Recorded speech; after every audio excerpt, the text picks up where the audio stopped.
Hey everyone, how are you doing? Happy Monday. Good to see everyone. Hope you had a great strong end of the week and that it was refreshing and you lived life to the very fullest each nanosecond. So just invoking great favor upon everyone.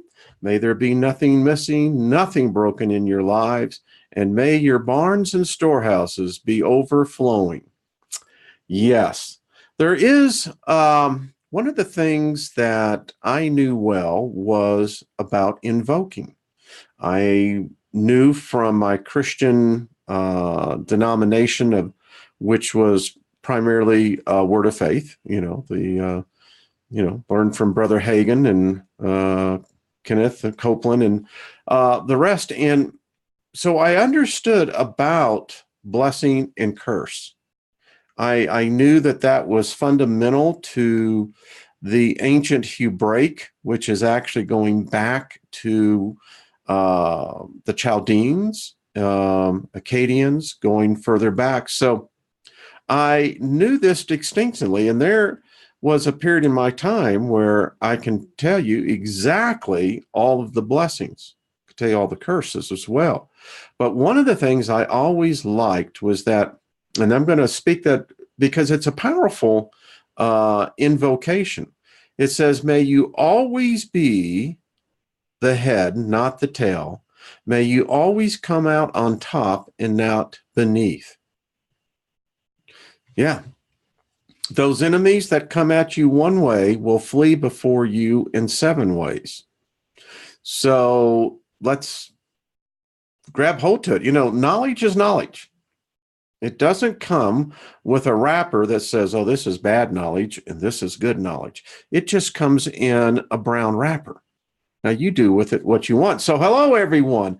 So good. Hello there, Blue Bottle Bunny Farm. How are you? Good to see you. Mrs. Lee, good to see you. Hello, Lois. Ellie, good to see you. Knowledge Seeker. Sherry, good to see you, my dear. David Ross, peace. Al, good to see you. Sarah, how are you? David, Moonlight, good to see you. Horace, hello. I'm telling you, I'm excited about this. I've been wanting to do this for over a year, but just didn't really feel the release. Hey, David, good to see you. And Karen and Sylvia. Wow. Hey, Franny, how you doing? Lunar Vacation going on tour this summer. They'll be up here in the Denver area. I think what is that? The 24th or 25th of July? Randy, let us know. David, good to see you. Bell Star, hello. Gemma, how are you? Hello, Karen, Queen of Quartz. By the way, we're going to be getting, right before I went live, got some fantastic news. And hello, Consciously Aware.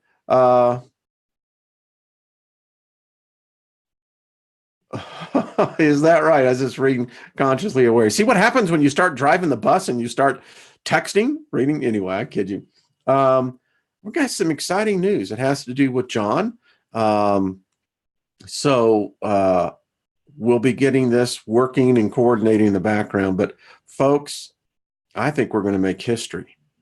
I'm not saying that in any embellishment. I think that we will make history. So anyway, good to see you as well. Aileen, good to see you. Monday, good to see you as well. Well, Lost in Space, how you doing? Daryl, good to see you. Ricardo, hello. Barry, good to see you. So I'm getting over this. I've been battling this little bug, whatever it is. And no sooner am I getting over it, guess what? My wife got it. And isn't love grand? She's not happy, I can tell you. But this too shall pass. Mrs. B, good to see you. So glad that everyone is in here. So let's kind of get right into this. Magic. Each one of us live our own magic.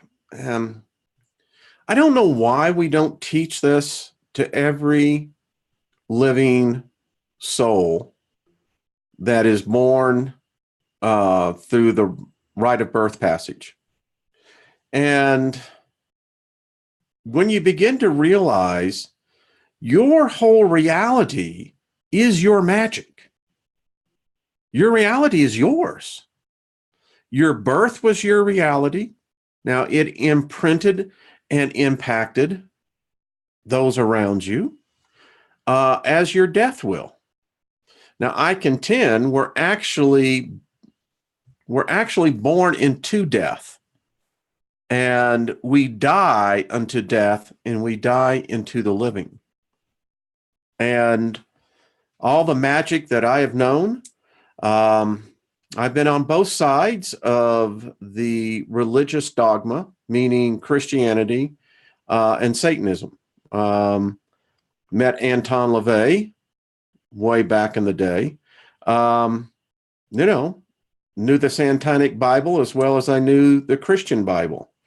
And so from that very early years, and I'm talking, when I was 16, 17, I've been down those places.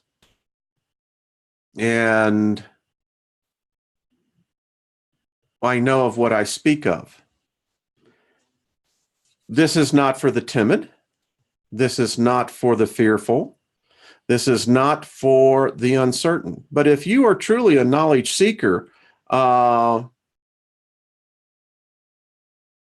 very interesting point, Franny. Very interesting point. Hey, look who's here. Brian with Milky Way. How are you doing, Wiggly? Good to see you, my friend. Missed you, Metaphysical Mama. Hello, good to see you. So I know of these things.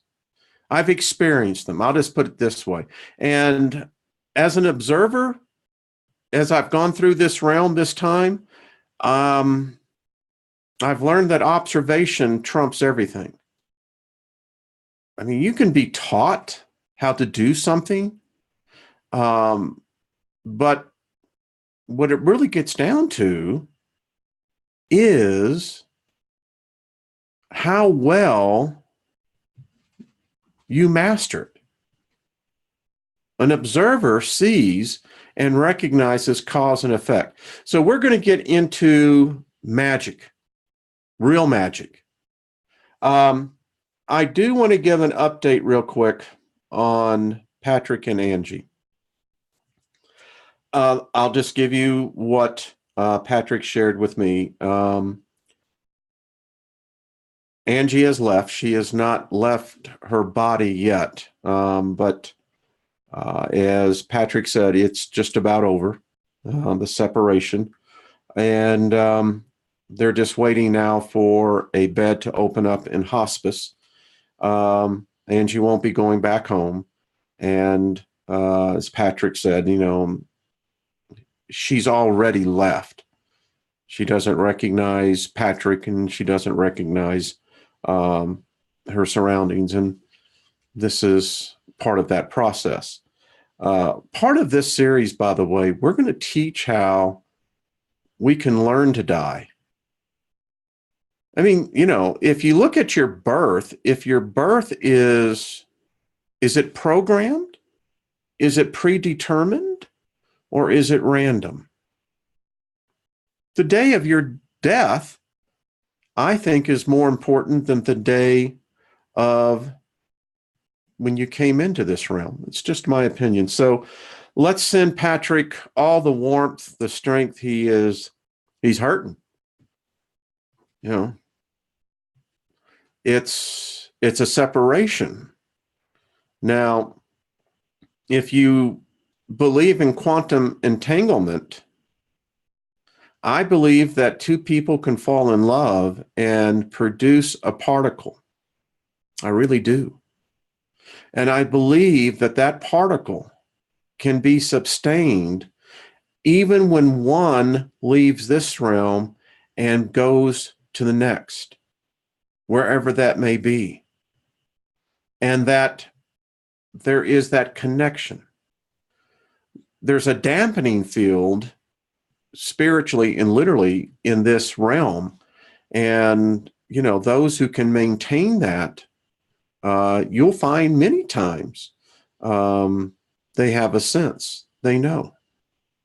So, Patrick, we love you. And Angie, happy journeys, my dear. The next one will be far better than this one.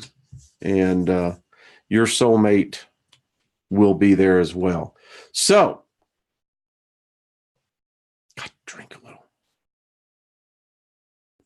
Let's get into this fabulous journey. I have picked out all these books that we will be going through. I do have digital copies of, and you're more than welcome to them. This is going to be fascinating. It may take us a year, who knows? As in the description box, it says, we're going to be studying what has been the accumulation of many, many lifetimes. We'll be condensing it into hours, but for the knowledge seeker, this is where you're going to find your truth. One thing I know about Magick, it will bear who you really are. If you're still asleep or not awake, as Buddha said, it's going to be very difficult to know who and what you are. But when you get to that place, when you finally begin, as the fugue disperses, you'll find out who and what you are. Sometimes, many people, when they really see the real them, it's almost like they're looking at a stranger. They're leery, they're unsure. That's part of what it means to be asleep. Some people find out they don't like them, like each other, themselves, and it takes a while. Forgiveness always works. And then dogmas. You got to break the dogmas, the chains, the mind melds, the whole mind coitus thing that regrettably entraps so many of us. And I was once there, there's an old thing, we used to say back in the day, brother, you can talk the talk, but let's just see you walk the talk. And if you can walk the talk, then I'll tell you what, Bubba, you and I can walk together. But if all you're going to spout off is a bunch of, let's say, from a point of view of never walking the path, and there's people that are good at that, But anyway, I think it's real important that we understand something here as we go forth. Magick, I found in my very early youth, it can be crippling. It can be devastating. Because so often the uninitiated walk in as fools, and they're nothing more than slaughter for the fodder. Fodder for the slaughter? Yeah. The one thing I like about Hermetics is this. It teaches the ground rules. It's like this. If you're an immigrant coming into the United States and you grew up all your life in your country and in your culture, and if you've made the decision, and the decision is the initiation, remember that, excuse me, you're going to have to learn the customs here. You're going to have to learn the laws, the principles. Otherwise, it's going to be a very bad trip for you. Now, if you take the time to study, learn to begin to put this as part of your adaptive process, then Magick becomes even more powerful. And I guarantee you're going to love our first book. But it's important to understand the 7 principles. The principle of mentalism, the principle of correspondence, the principle of vibration, the principle of polarity, the principle of rhythm, the principle of cause and effect, the principle of gender. Now, I done a whole series on the Hermetics. Excuse me. Okay. So, excuse me as I get into the next one. All right. So here I have basically in this document, if you want it, I've given out hundreds of these, will guide you. I took it from memory. I put it to memory. The principles of truth are 7. He who knows these understandingly possesses the magic key before whose touch all the doors of the temple fly open. The Kabbalion. If there's one book you need to memorize, it's the Kabbalion. So the principle of mentalism, we're just going to go through this real quick, just as a refresher. First principle to everything in this realm, everything most likely in other realms and other dimensions. Excuse me, all is mind. The universe is mental. This principle embodies the truth that all is mind. It explains that the all, which is substantial reality, underlining all the outward manifestations and appearance, which we know under the terms of the material universe, the phenomenon of life, matter, energy, and in short, all that is apparent to our material senses. And it is spirit, which in itself is unknowable and undefinable, but which may be considered and thought of as an universal, infinite, living mind. It also explains that all the phenomenal world or universe is simply a mental creation of the all, subject to the laws of created things, and that the universe as a whole and in its parts or units has its existence in the mind of the all, in which mind we live and move and have our being. If you begin to understand the whole thing, you don't need a creation story made up. That, somehow someone just waved his hand or snapped his finger or whatever. No, that's ridiculous. The universe doesn't operate like that. And if the story was to be true, then the universe is a lie and would have to cease to exist. So we go into the second one, the principle of correspondence. Many people know this. As above, so below, as below, so above. That's in the Kabbalion. And this principle embodies the truth that there is always a correspondence between the laws and phenomena of the various planes of being and life. That's why those who have passed on to the other side, I think those who are mentally prepared and have learned, so many people have this false perception of death. Let me just tell you right now, if you don't know this shit here, you ain't going to know it over there. And it ain't going to come to you like that. You're not going to have all of a sudden this full enlightenment of all the universe. That's a lazy approach. It don't work that way. You've got to earn it. You've got to learn it. And then you have to be absolutely convinced that it is. If you have a sliver of doubt, you'll be tested.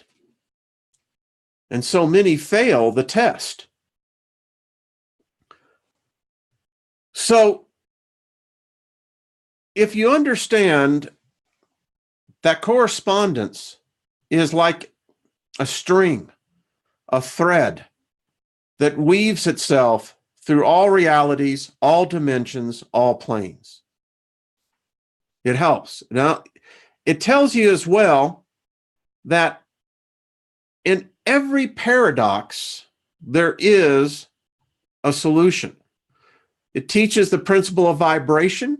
Nothing rests, everything moves, everything vibrates. And again, if you want this document, I can give you. The next one, the principle of polarity. Everything is dual. Everything has poles. Everything has its pair of opposites.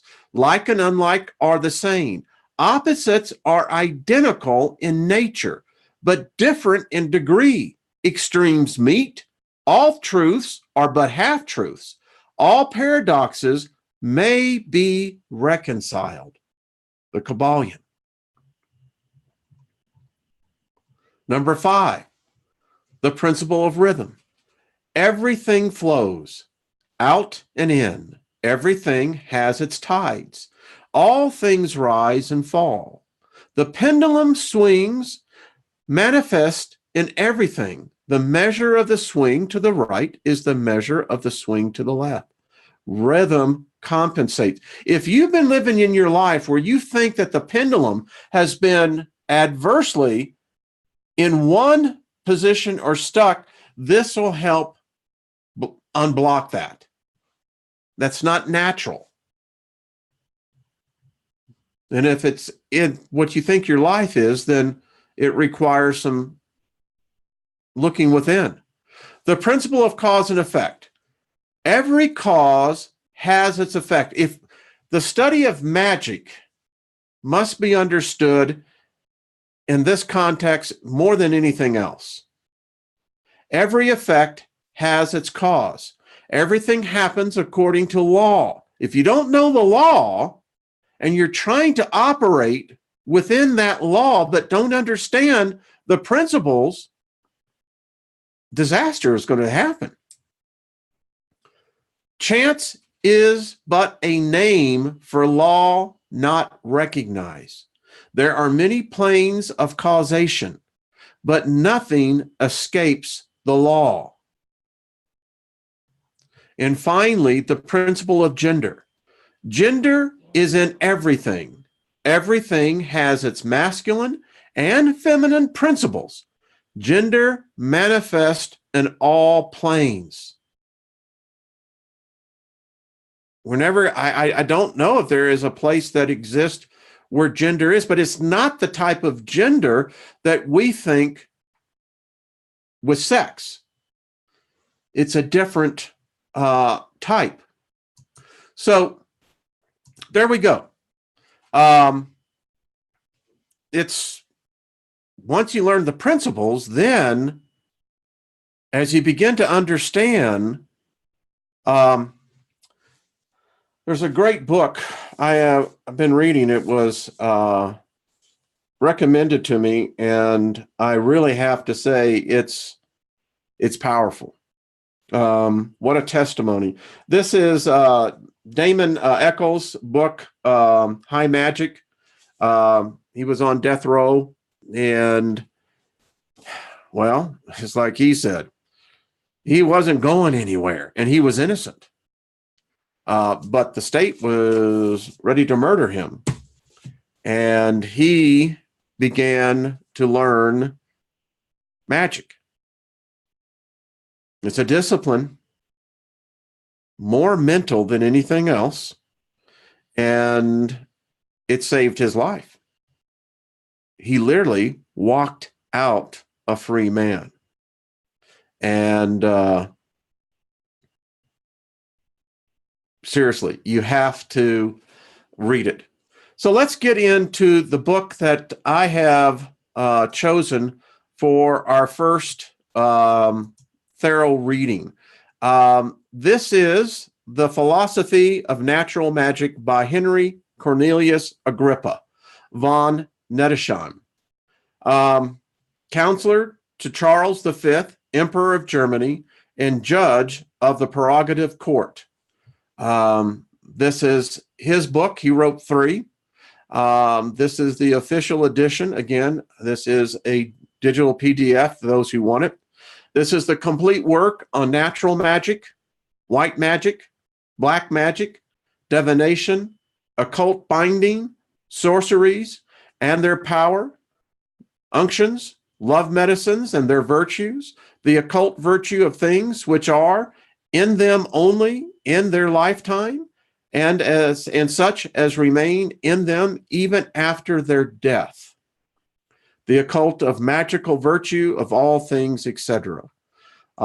In this edition is also the magic mirror.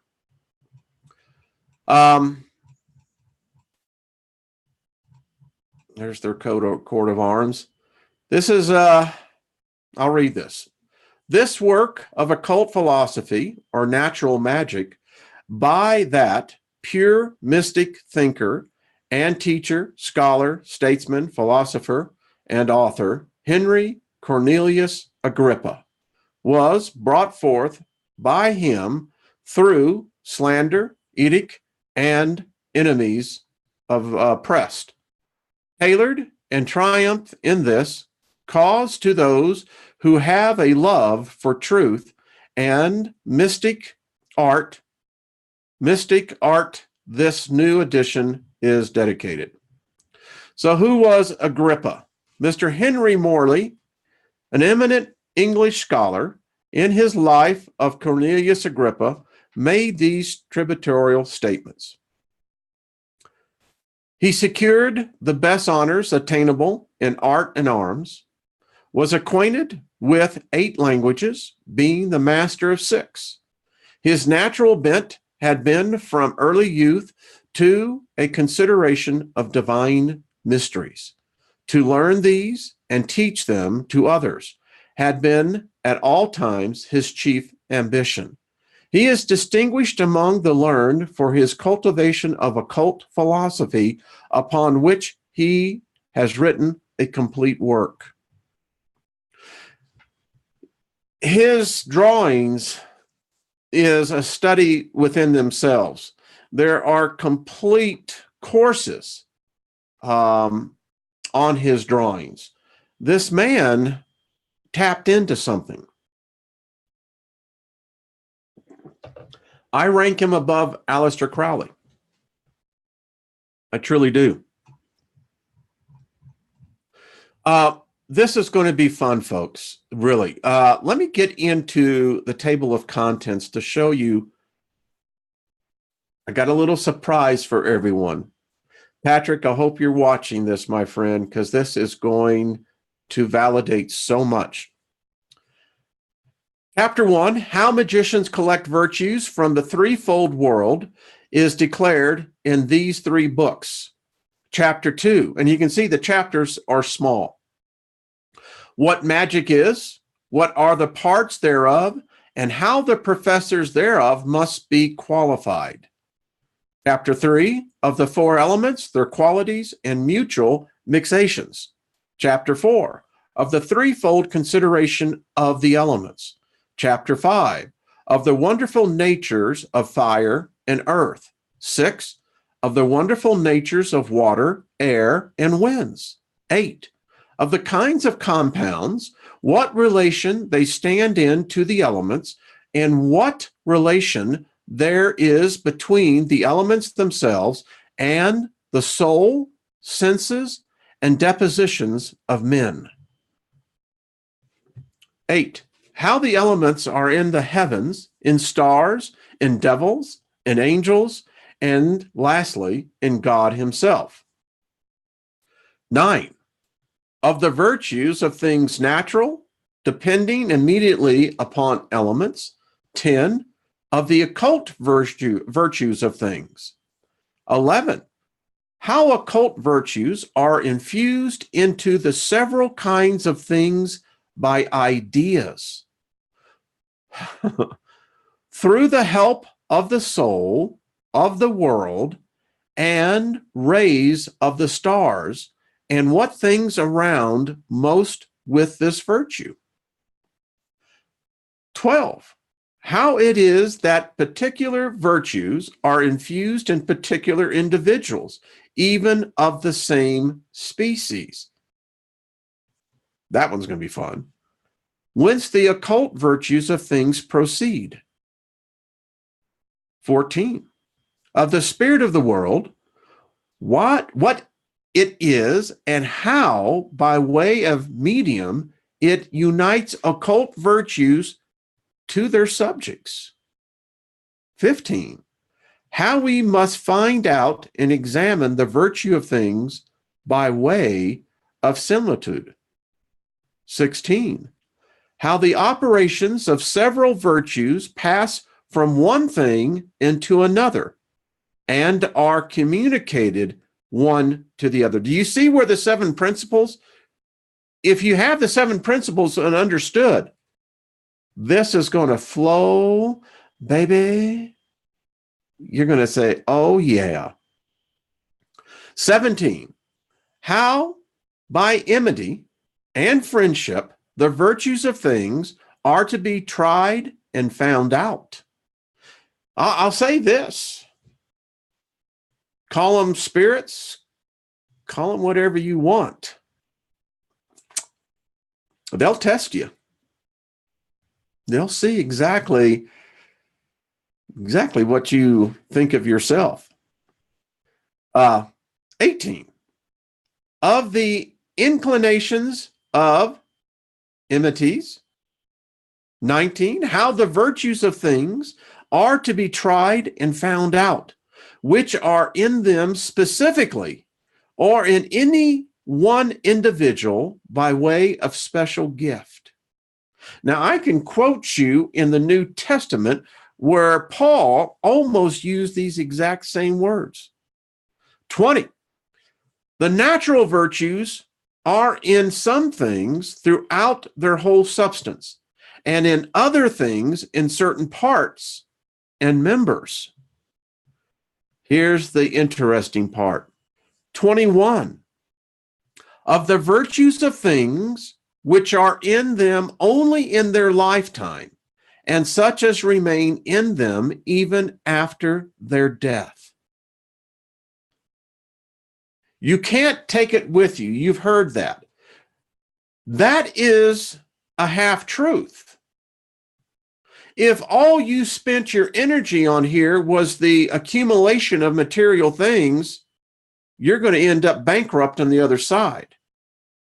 But if you spent the time to learn, you're going to be rich beyond comprehension, but in a way that's got nothing to do with materialism. Magic will get you materialism. But remember Law 6. How inferior things are subjected to superior bodies, and how the bodies, actions, and dispositions of men are ascribed to stars and signs. 23. How we shall know what stars natural things are under, and what things are under the sun, which are called slory. Look at this one, folks. 24. What things are lunary, or under the power of the moon? 24. What things are saturnine, or under the power of Saturn? 26. What things are under the power of Jupiter and are called Jovial? What things are under the power of Mars, which are called Martial? What things are under the power of Venus, which are called Veneral? What things are under the power of Mercury, which are called Mercurial? That the whole sublunary world and those things which are in it are distributed to planets. You know, that which we were able to do with Patrick in talking with the planets. Look at this, folks. This was written back in the 1600s.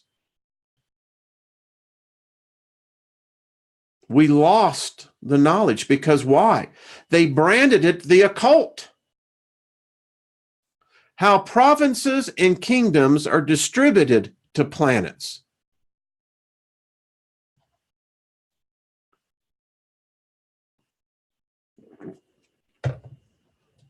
What things are under the signs, the fixed stars, and their images. The seals and characters of natural things.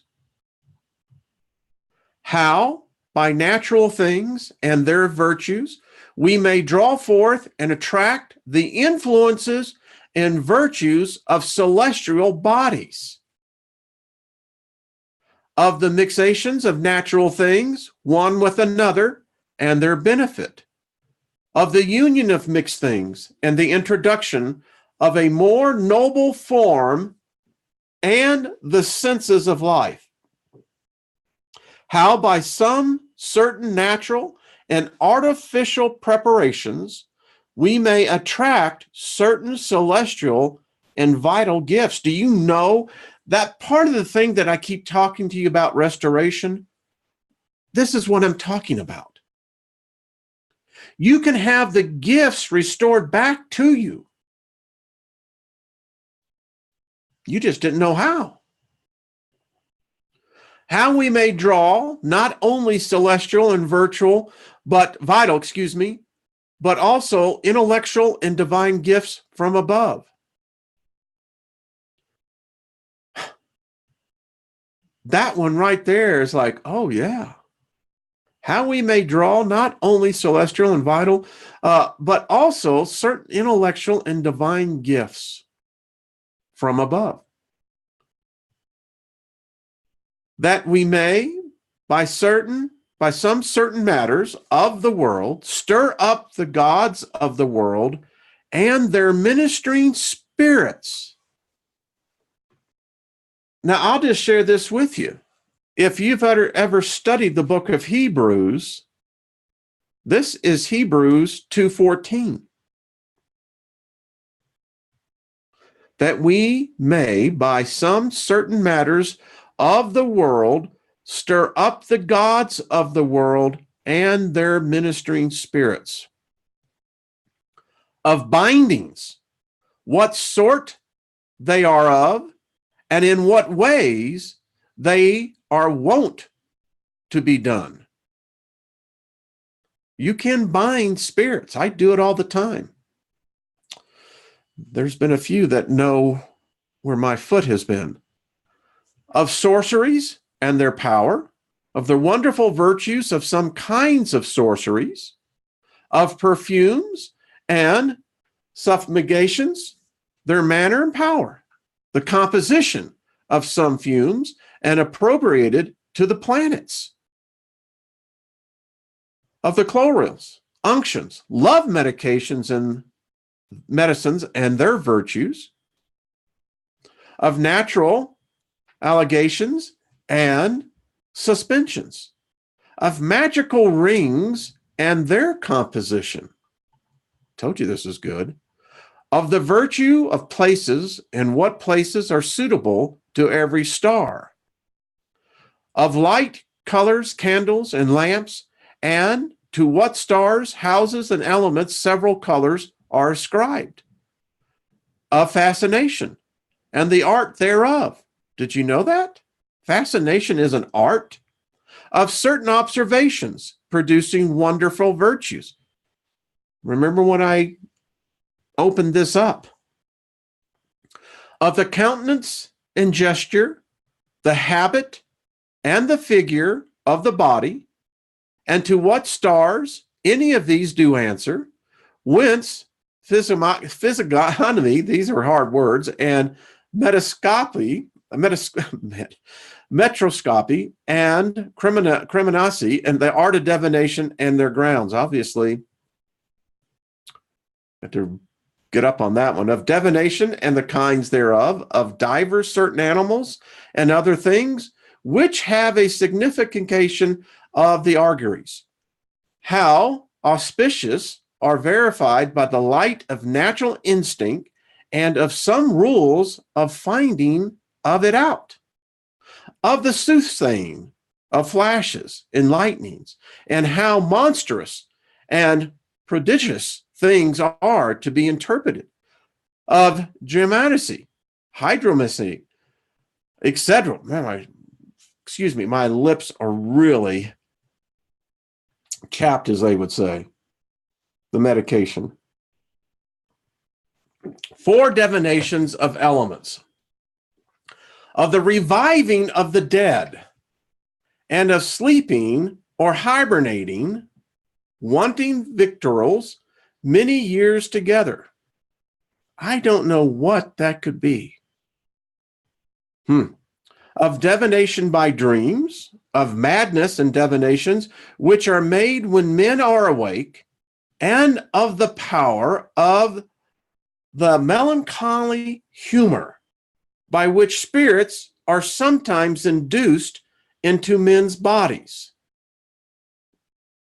That sounds like parking to me, shoving someone out. I could be wrong on that.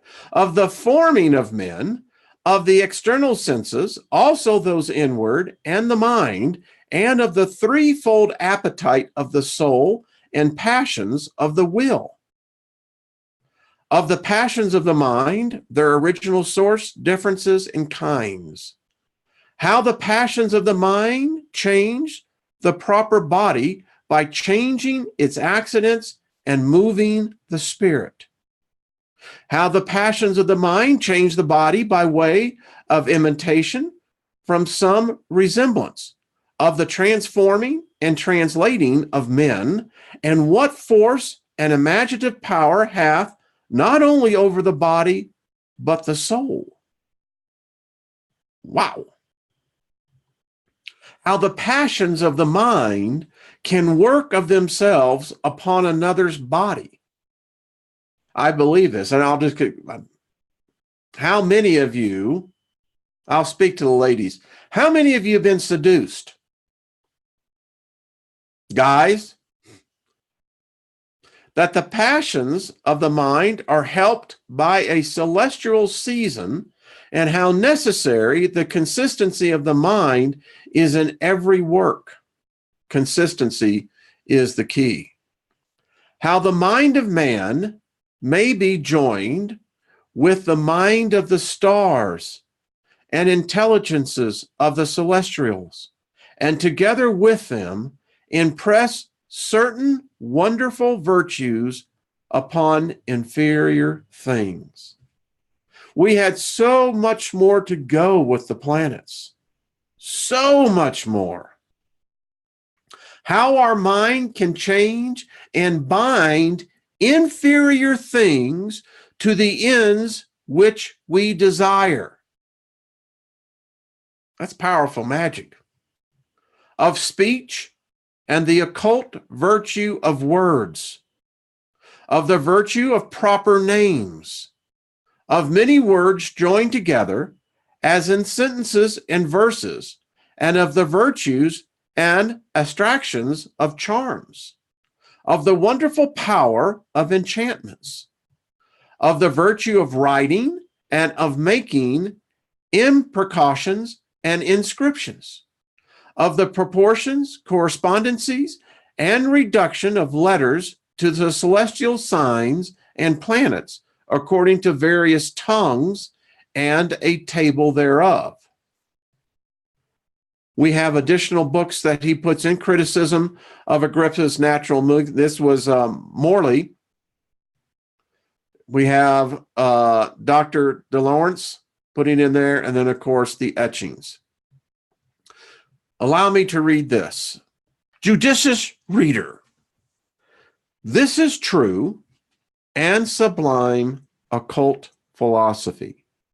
To understand the mysterious influences of the intellectual world upon the celestial, and of both upon the terrestrial, and to know how to dispose and fit ourselves so as to be capable of receiving the superior operations of these worlds, whereby we may be enabled to operate wonderful things by a natural power to discover the secret counsels of men, to increase riches, to overcome enemies, to procure the favor of men, to expel diseases, to preserve health, to prolong life, to renew youth, to foretell future events, to see and know things done many miles off, and such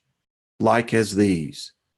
These things may seem incredible, yet read but the ensuing treatise, and thou shalt see the possibility confirmed both by reason and example.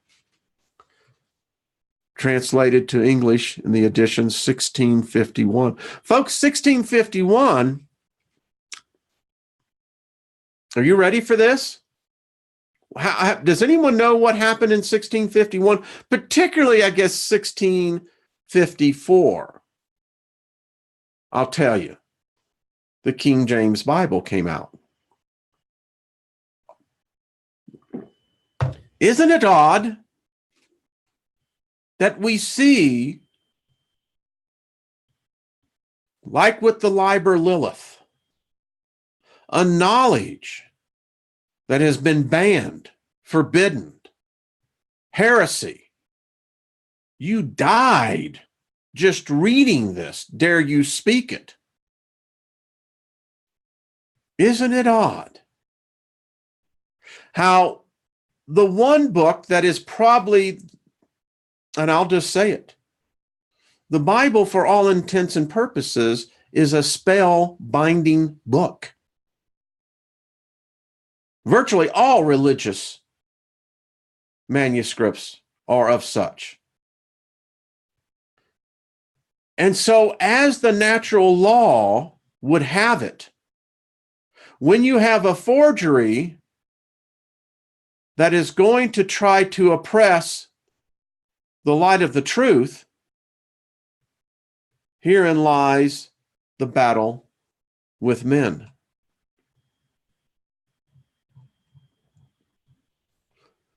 Let's start our journey. We've got about 13 minutes. This is going to be wonderful, folks.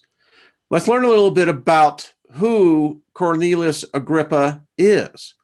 In the last half of 1509 and the first months of 1510, Cornelius Agrippa, known in his day as a magician, gathered together all of the mystic lore he had obtained by the energy and ardor of youth and compiled it into an elaborate system of magic in 3 books known as Occult Philosophy, the first book of which, Natural Magic, constitutes the present volume. Agrippa published his Occult Philosophy with additional chapters in 1533. The only English translation appeared in London in 1651. It is a thoroughly edited and revised edition of this latter work that we produced. Some translating has been done and missing parts supplied. The reader is assured that while we have modified some of the very broad English of the 17th century, that he has a thoroughly valid work. Due care has been taken to preserve all the quaintness of the English text as far as consistent with plain reading. We have endeavored to do full justice to our author. The demands of these purely mystical and natural conservatisms of the antiquity and collector. In this, we believe we have fully succeeded. The life of Agrippa, up to the time of writing his Occult Philosophy, is also given, drawn mostly from Henry Morley's excellent life of Cornelius Agrippa. That part of the volume credited to Mr. Morley may be designated as an honest skeptic's contribution to mysticism, and his chapters are produced entire, as justice to both him and Agrippa cannot be done otherwise, and they are a especially valuable part of the mystic literature. The Table of the Kabbalah, newly compiled for this volume, will be found to possess superior features over all others. Following the above, we give a chapter of the Empyrean Heaven, which will explain much that our author has written. It is derived mainly from an old occult work on physics. The symbols and the alchemists will be found both useful and instructive. The chapter on the magic mirror, which ends the work, is believed to be the best contribution on the subject in existence. All the original illustrations and some new and selected ones will be found, all as also various etchings of characters. That one on the Empyrean Heaven contains, we have cause to believe, some of the very hidden knowledge relating to the lost world. I have been in search of that lost world. It is a much older plate than the work it was taken from. Some parts of the volumes will interest those who have a love to work out hidden things. Great opportunity here. The editor conveys his warmest thanks to those friends who have encouraged him in this work. On the Kabbalah table, the illustrations of the grand solar man and the translating, outside of which he has not asked or received any help. This being the case, our friends will please excuse any particular thing that may not sound pleasantly to the ear. A general index will be inserted in the third and concluding volume of Occult Philosophy. Fascinating. So I think we should understand a little bit about this guy. He was definitely, Agrippa was a master magician. He could move matter. The early life of Cornelius Agrippa. At Cologne, on the 14th of September, 1486, there was born into the noble house of the Niedersheim a son whom his parents called in baptism Henry Cornelius Agrippa. Some might at first thought suppose that the last of the three was a Christian name, likely to find a special favor with the people of Cologne, the site of whose town, in the days of Roman sovereignty, Marcus Agrippa suggested, and the colony of Agrippian fixed. But the existence of any such predilection is disapproved by some volumes filled with the names of former natives of Cologne. There were as a few Agrippas there was elsewhere, the use of the name being everywhere confined to a few individuals taken from a class that itself not numerous. A child who came into the world, feet foremost, was called an Agrippa by the Romans. And the word itself, so Annalus Gillius explains it, was invented to express the idea being compounded of the trouble of the woman and the feet of the child. The Agrippas of the 16th century were usually sons of scholars or of persons in the upper ranks who had been mindful of a classic precedent. And there can be little doubt that a peculiarity attendant on the very first incident, you try reading this, you get a little bit tongue-tied into some of this. So now let me catch my place back up again. There can be little doubt that the peculiarity attendant on the very first incident in the life here to be told was expressed by the word used as an appendix to an already sufficient Christian name. So apparently, having a Christian name was very important. The son, thus Christian, became a scholar and a subject of discussion among scholars, talking only Latin to the world. His family name, von Nesheim, he never listed, inasmuch as the best taste suggested that if a Latin designation was most proper of a scholar, he could do, or others could do for him. Nothing simpler than to set apart for literacy purposes that half of his real style, which was already completely Roman.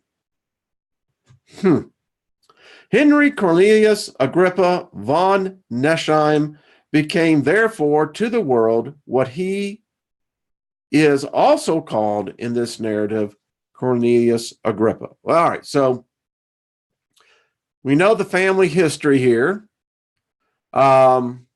Goes on to say, concerning whom any records have been left for the instruction of posterity. The Nettelsheims itself is a place of little note, distant about 25 miles from the southwest of Cologne. It lies in a valley. So we know that the man lived. It's not one that anyone has to go and prove his existence. It is proper to mention that among the scholars of Germany, one who before the time of Agrippa was known as the most famous of magicians belonged to the same city of Cologne, for there, in the 13th century, Albertus Magnus taught, and it is there that he is buried. So Cologne has a very long history of producing master magicians. So anyway, it gets kind of boring in this part. If you want it, you can go ahead and read it yourself. It gets into the whole history of where he went, his education, his the political climate of the day. It's kind of dry, and I'm not going to bore us on this. If you want it, go and read it yourself. And as you can see, it goes on literally for some 35 pages that you can go and read. Remember, we're condensing lifetimes down to hours here. And as I look up, I'm almost done. Well, I'll be surprised if there's anyone still here. If they are, you're a champion in my book. So, only 4 people didn't like it. That's good. It tells you we're learning. All right, so tomorrow we're going to get into what Agrippa wrote to us as the readers, and we're going to start getting into the spells. We're going to get into how to begin to create magic in your life.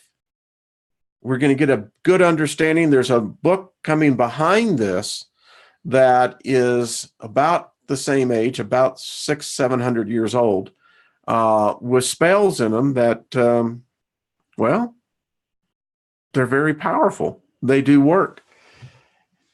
So let's just consider this episode 1, the introduction. We have the Kabbalion. If you don't have a copy of that, email me. I'll get you a copy of it. You can learn the 7 principles. They work very well, particularly when you're going to start dealing with spirits. And in any magic, there are spirits. Let me say this.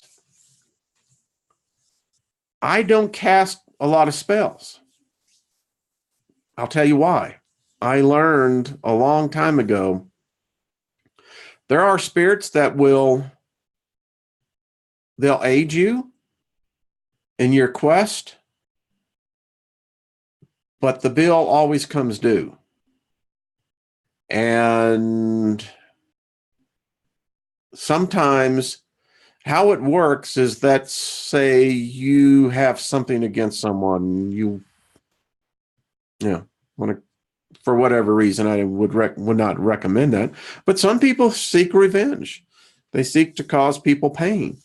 And there are spirits that will do that. But here's the deal. They're going to come back, and you are obligated to whatever they want.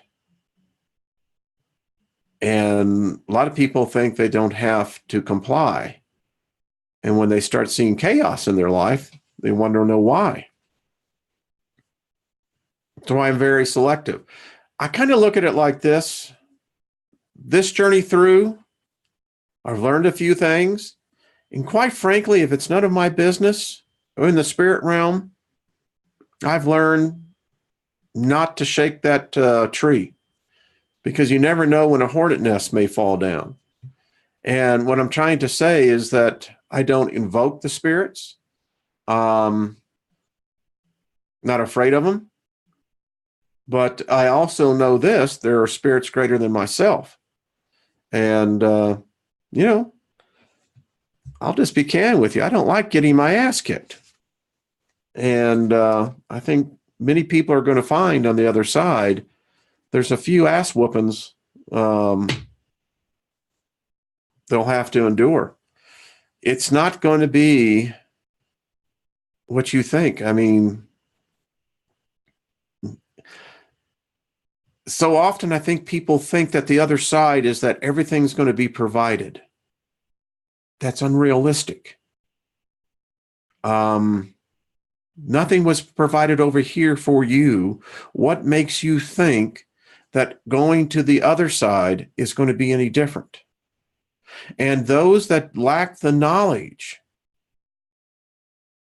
they become, sadly, trapped. And it kind of gets back to here. Do I think in the recycling process, I think there comes a point in time when you say no. I've never met any of these gods, the Christian God, the Jewish God, the Islam God, never met them. They don't manifest. And if it's only mental, then that tells you their origination. But hear me, there are those that would call themselves gods. So anyway, we're going to get into it. I'll tell you what, this will be exciting. So folks, thanks for tuning in. Invite other people in if they're really looking to it. We're going to go through the next part of these. Like I said, they're literally 1 or 2 pages long, but they're profound. And I often think it's interesting to see what a Renaissance man, what he knew. And from there, we know that Protestantism literally burned most of these books out. Burned most of the people to the stake who wrote them too, unfortunately. But again, like the Liber Lilith, if that copy hadn't been pulled out of the fire, we would have lost that book. That book, that knowledge would have been gone. And we have the opportunity now to learn from the masters themselves. And I'd certainly like to see every one of you improve your condition, your home, your environment, opportunity, influence. Many people are seeking different things. And I don't think there's anything wrong with that. It's part of living that, but it's the journey that each comes to. I mean, there comes a point in time where I have found there's certain things in the material world I don't care about anymore. For me, this is the time of being prepared. And hope it is for you as well. All right, folks, good talking to you. It's a journey. I hope that what we can do on this is that we graduate as a group and we become these powerful magicians, that we learn how to build and design our own sigils, that we begin to build our house in a manner that it's not known today in modern vernacular. You don't hear anyone talking about building your house. That means your name. Maybe it's something where you can actually find your true name. Who knows? Lois, appreciate you, my dear. Peter out of the West, thank you for everyone staying in here. I hope you let me know. Write me if this is something that you're finding appealing, because, folks, I've got over 500 books. Some of them are, but there is a handful. They'll change you. They will. Thank you, Monday Moon. Appreciate it. Thank you, Al. Mary Wins, hello. How are you? So we get it. And listen, I'm going to have Trina on here. We're going to have others on here. Those of you who are magicians, witches, write me. Love to have you come on. This is a time of sharing knowledge, whether it's Wiccan. I don't even have any problem if, you're a Satanist. I mean, once you understand the dynamics behind that, it's not something to be fearful of. But I think that this is a forum and a platform where we can bring out what is supposedly so taboo. Yeah, there was a time when smoking marijuana was really taboo.